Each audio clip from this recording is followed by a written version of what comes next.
Hello Year 5, this week we are going to carry on looking at the music of Vaughan Williams, linking to your lessons on Shackleton and the Antarctic by exploring the music of Vaughan Williams' Antarctic Symphony, which was based around the Antarctic expeditions of Captain Robert Scott, the first of which Shackleton went on with him. I don't want to confuse your knowledge of Shackleton and Scott, so I'll briefly outline for you what they did together and then what they went on to achieve separately. And then I'll talk to you about the Antarctic Symphony in a bit more detail before setting you some work to do on the music and on the expeditions of Shackleton and Scott. I'm going to ask you to listen to the Antarctic Symphony and imagine you are on one of Shackleton's expeditions and draw me a 6-part storyboard of the expedition that matches the different parts of the music. I'll explain more about that later in the video for you, but you're going to get really creative with your ideas on this one and I can't wait to see what you come up with. I hope you enjoy the lesson, everyone. Take care. Right, we're going to start off by having a quick look at the different expeditions of Captain Robert Scott and Ernest Shackleton, so you're clear on what they did and don't get them mixed up. Then we'll focus on the joint expedition that they did in 1901 together.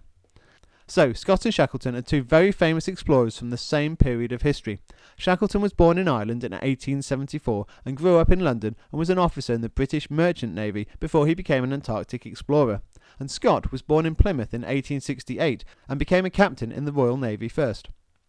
The two men would work together on the famous Discovery expedition of 1901 to 1904, which was led by Captain Scott, which I will talk about in a few moments. This would be Shackleton's first of 4 expeditions to the Antarctic. He would lead 3 expeditions of his own after this one, whereas this was Scott's first of just 2 expeditions, which we will look at in a moment as well. The 1901 Discovery expedition then was the only one that the two men went on together, and I'm going to give you a brief overview of that joint expedition before we look at all the other expeditions they both did. The expedition took 3 years from 1901 to 1904, and the two men came very close to being the first men to reach the South Pole. They made it 300 miles further south than anyone had done before, although they were still about 480 miles from the South Pole in the end. By the time they returned to their ship, they had travelled over 950 miles in 93 days. The expedition was led by Captain Scott, and Shackleton was the third officer who was in charge of stores and provisions and deep-sea water analysis.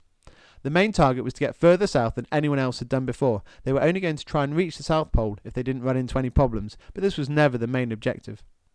On the expedition they completed lots of map work to discover new parts of the Antarctic not explored before, and they also completed many successful scientific experiments.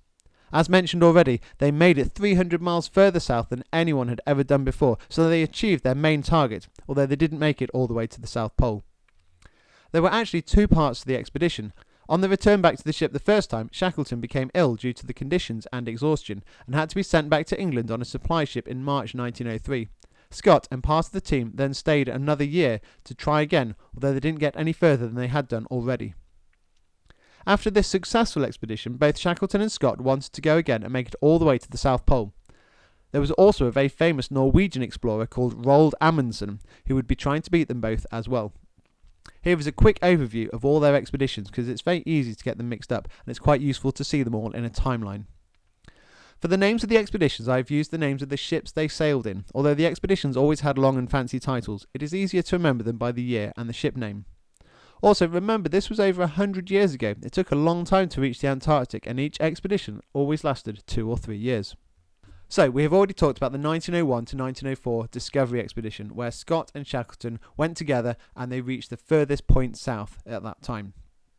Next up was Shackleton's Nimrod expedition from 1907 to 1909, and on this expedition he again reached a new furthest point south, this time just 97 miles from the South Pole, although he was trying to get to the South Pole, so ultimately this was considered a fail expedition, although it really was a great achievement. This is a picture of the ship, the Nimrod, that he sailed on, and a picture of their camping on the expedition there as well. After that, it was Scott's turn again from 1910 to 1912 with his Terra Nova expedition, and at the same time, this is when Roald Amundsen got involved with his From expedition, and he actually beat Scott to the South Pole by 1 month. Here you can see Scott's ship, the Terra Nova, and Scott would reach the South Pole in January 1912, 1 month after Amundsen had done so in December 1911. You can actually see the From today in Norway in a very special museum that's built around the ship, so that is still preserved to this day.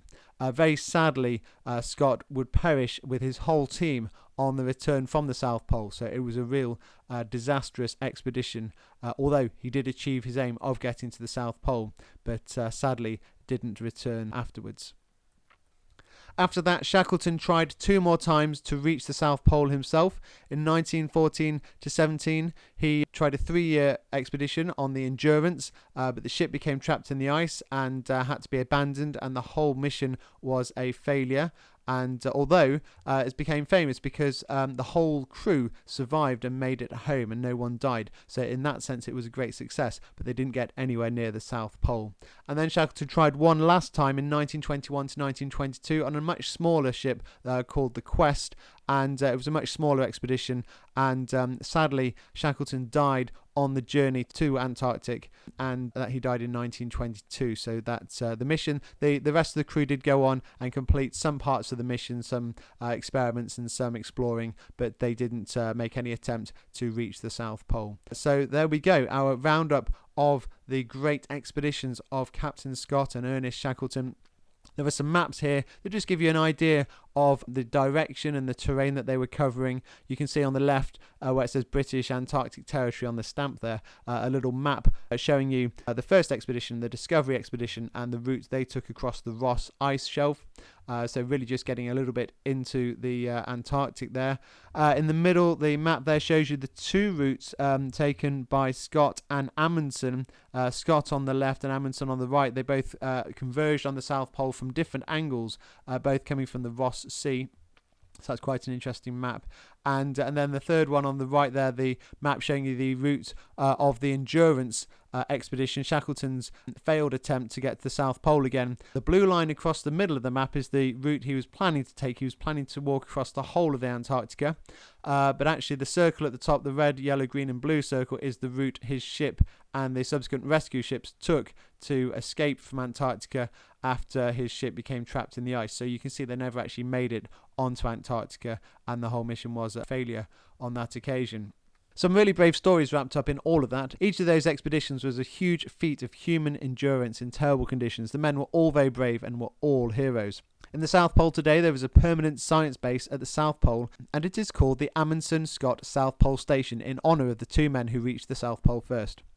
Now I want us to listen to the music of the Antarctic Symphony written by Vaughan Williams. Vaughan Williams wrote the music initially for the film Scott of the Antarctic in 1948, and then he used the film score he wrote to create the larger Antarctic Symphony. I'm going to play you 6 short extracts from the music, and I want you to imagine you're creating your own film about Shackleton and Scott's Discovery expedition of 1901. Then I want you to draw a 6-part storyboard. I'll show you an example of one in a minute, and choose a different scene from your imaginary film to go with each part of the music. So in each box you will draw one image from the expedition. It might be of the ship on the sea, or of the ice floes, or the sailors gliding over the ice on their sledges, or struggling through a blizzard. Have a think about all the things you have learnt in your other lessons on this topic. Then listen carefully to the music in each clip and think carefully about what each scene could be, and draw your scene in the box. Underneath, I would like you to write a short sentence telling me what each scene is and putting the number of the clip in the top corner. So here's my storyboard. Start by drawing a grid of 6 boxes, then add a box at the bottom of each one for your sentences, and a small box in each corner to number each scene. So you'll see in scene 1, I've drawn a ship as it approaches the Antarctic, and we've got these looming icebergs up above it, and the ship sailing bravely into the very dramatic landscape of Antarctica. In the second box, the music is very lonely and feels very isolated, so I've drawn lots of mountains of snow and icebergs in the distance, and it's a very lonely landscape which I feel comes across in that second part of the music. The third clip is a very beautiful bit of music, so I've depicted it with a starlit sky at night with the tent, the explorer's tent under the stars there. The fourth is a very dramatic piece, and this is Shackleton or Scott, one of the explorers, pulling a sledge of supplies over the snow and ice and climbing up those mountains.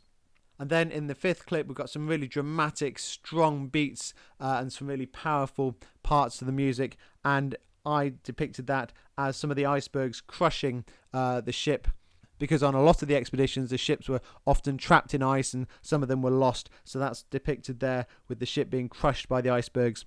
And then finally, the very dramatic and powerful ending, I've put as a sort of successful voyage away from the Antarctic, one of the rescue ships picking up the crew and sailing away at the end of the successful mission. So that's my 6-part storyboard. I want you to have a think about your own ideas now, so have a good listen to the music. I'm going to play you the 6 extracts now from Vaughan Williams' Antarctic Symphony so you can do that. When you've created your own storyboard, take a photograph of it and send it to me so I can see all your fantastic work. Okay, have fun with this everyone, and do take care.